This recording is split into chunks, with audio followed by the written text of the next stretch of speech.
Hi viewers, இன்றைக்கி நம்ம என்ன பார்க்க போகிறோன்னா அவரக்காய் கூட்டு எப்படி செய்கிறதுங்கிறத பார்க்கலாம். ஸோ நார்மலாக நம்ம அவரக்காய் வச்சு பொரியல் பண்ணுவோம். இங்கே வந்து நம்ம கூட்டு செய்ய போகிறோம் தேங்காய் இல்லாமல். இதில் வந்து பார்த்திங்கன்னா ஒரு அவரக்காய் 2 கைப்பிடி அளவுக்கு குட்டி குட்டியாக நறுக்கி வச்சுருக்கேன்.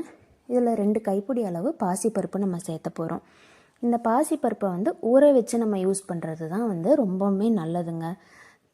என்ன ரீசன் அப்படிங்கிறத நான் உங்களுக்கு போக போக சொல்கிறேன்.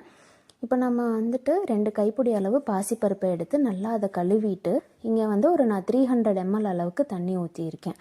ஊற்றி இதை நல்லா நம்ம ஊற வச்சிடணும். இது நல்லா ஊறினதுக்கப்புறம் தான் இதுக்கப்புறம் நம்ம வேணுங்கிற இன்க்ரீடியன்ட்ஸ் எல்லாமே நம்ம ஆட் பண்ண போகிறோம். இப்போ வந்து பார்த்திங்கன்னா நான் இதை ஒரு 2 to 3 ஹவர்ஸ்க்கு மேலேயே ஊற வச்சுட்டேன்.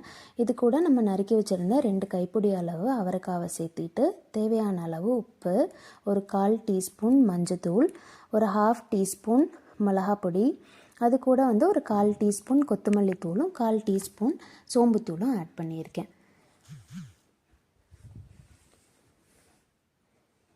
இது கூட வந்து பார்த்திங்கன்னா ஒரு 20 பல் சின்ன வெங்காயம், ஒரு மீடியம் சைஸ் தக்காளியை வந்து பல்ஸ் மோடில் போட்டு அரைச்சி அதையும் இது கூடயே நம்ம ஆட் பண்ணிடணும். ஆட் பண்ணிவிட்டு இதை நல்லா கலந்து விட்டுட்டு அதுக்கப்புறம் ஒரு 3 விசில் விட்டுறணும்.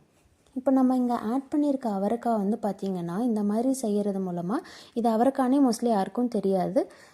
சாப்பிடாதவங்க கூட இதை சாப்பிட்ருவாங்க. ஸோ அவ்வளோ டேஸ்ட்டாக இருக்குங்க.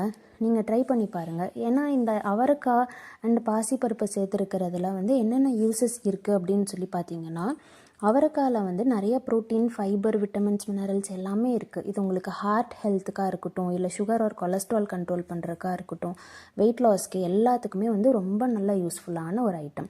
இது கூட நம்ம பாசிப்பருப்பு ஏன் ஊற வச்சோம் அப்படின்னா, அதை ஊற வச்சு நீங்கள் சேர்த்துறதுனால தான் செரிமானத்துக்காக இருக்கட்டும், இல்லை வந்துட்டு உங்களுக்கு வெயிட் லாஸ் பண்ணுறதுக்கு எல்லாத்துக்குமே வந்து இது ஒரு நல்ல யூஸாக இருக்கும்.